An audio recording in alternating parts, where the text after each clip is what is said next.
Hey loves, good morning. Good morning, good morning. It is in the 30s here in Kansas City. I hope it is warm enough where you are so that you're feeling toasty, you're feeling loved.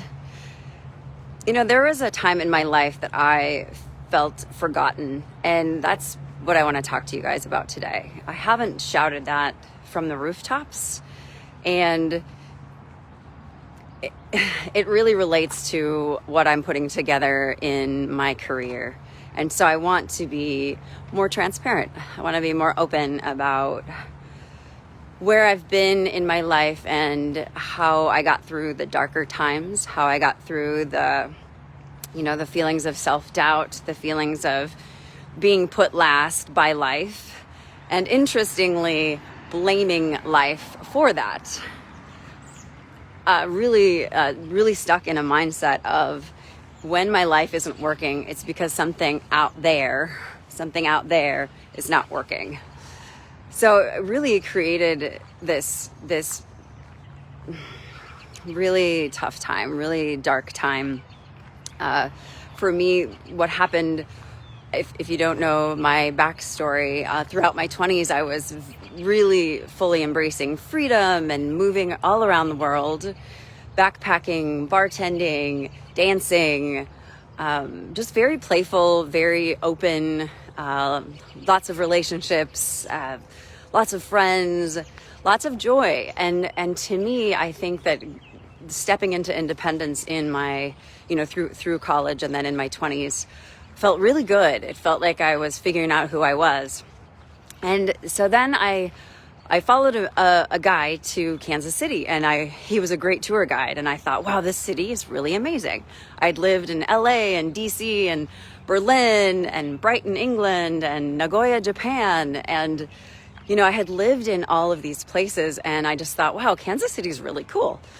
So I ran into someone that I knew from back in DC and ended up with a wonderful job for a couple of years, and I decided to take some of that lucrative experience and purchase a house.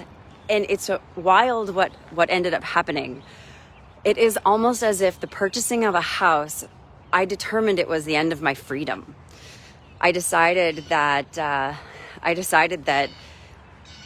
you can't be responsible and also be happy.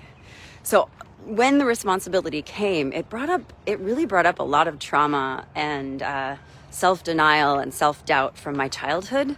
A lot of feeling misunderstood, feeling left out. All of this stuff happened. So interestingly, right after I bought the house, there was one other beautiful piece where I met the man that I'm still with, the man that I married. So that was a beautiful piece. So I was definitely in my abundance right around the time of buying the house, but right as the bills started to come in, and it was a house that needed a bit of work. So right as all of that started to happen, I began to retract. I began to crumble inside of myself, like the pressure that I started to put on myself, the doubt, it just began to exacerbate in pain. And I brought on a lot of things I said I didn't want. The lucrative job ended. I ended up feeling a lot like an outsider in this new group of friends in Kansas City. I was choosing to, as my freedom was changing, I was looking at these individuals who were different than me, and I was feeling like I didn't belong. And it's interesting how that ended up turning into just this downward spiral, like a toilet bowl situation, just spiraling and really feeling quite bad. And it ended with me choosing a job that wasn't a great fit, choosing a job that was didn't pay very well, and the way it was marketed to me, it did feel like a good fit. It fit a lot of my attributes and a lot of the direction I wanted to go in. But then the person who hired me, pretty much, we'll say he left the company. So the job description completely morphed into something else that was not in my skill set and was not my happy place. And for 7 years, I stayed at the company. And I applied for other jobs in the company, but not as often as I could. And I didn't fight for them as hard as I could. And so I just kept feeling worse and worse and worse. Worse about myself, worse about my financial situation, worse about fitting in, not fitting in the world, to the point where there was a really big breakdown, a giant breakdown that happened.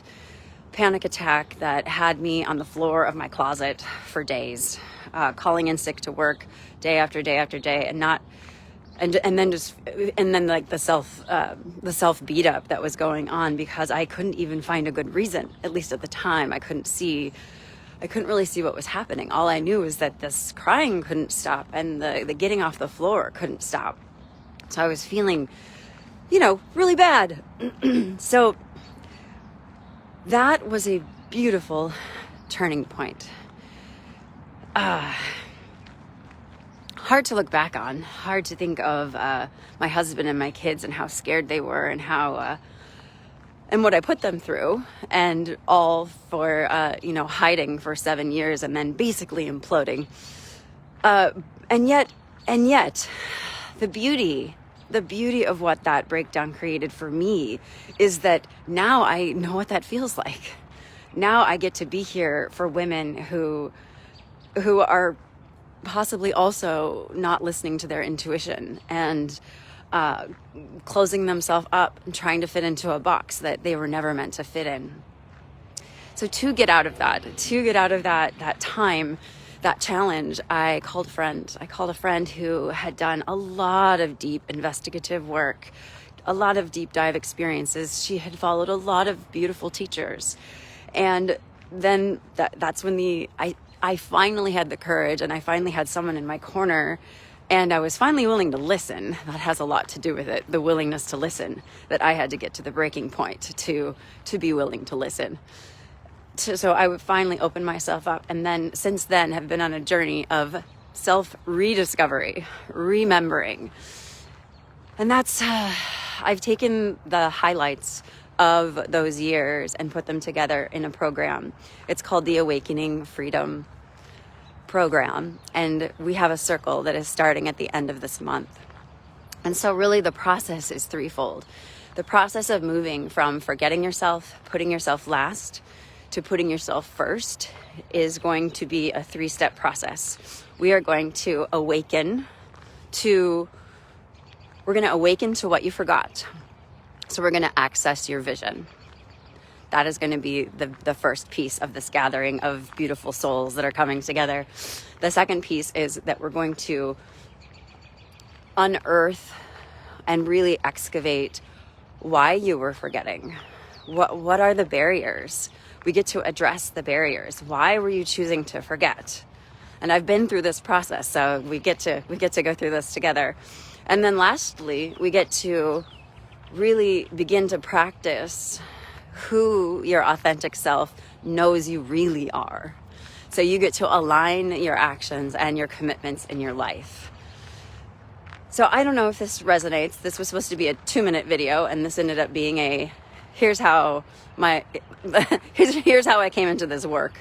That is what this share has now turned into. But if you can relate to any of that, putting yourself last, feeling forgotten, living under the heel of the critical voice living in your head, then this is my message to you, calling you forward, asking you to get out on the skinny branches, really vote for yourself, and make a new choice in your life. Reach out to a friend, reach out to me, find a program. It doesn't have to be this program, but find a program that supports you in getting back into your power, finding your voice, reclaiming your passion, your purpose, your power, all of it. So I'll leave you with that. But I get to shout from the rooftops how the journey could end. That panic attack it felt life ending. I know my ego is definitely frayed at best. So that could have been the end for me. And that is what I'm here to not allow you to go through, to not have that moment where it all comes crashing down and you have to pick up the pieces. So you get to come into support, you get to have accountability as you move forward, and you get to have guidance. So I will sign off for now. Let me know if you have any thoughts or needs that you want to share.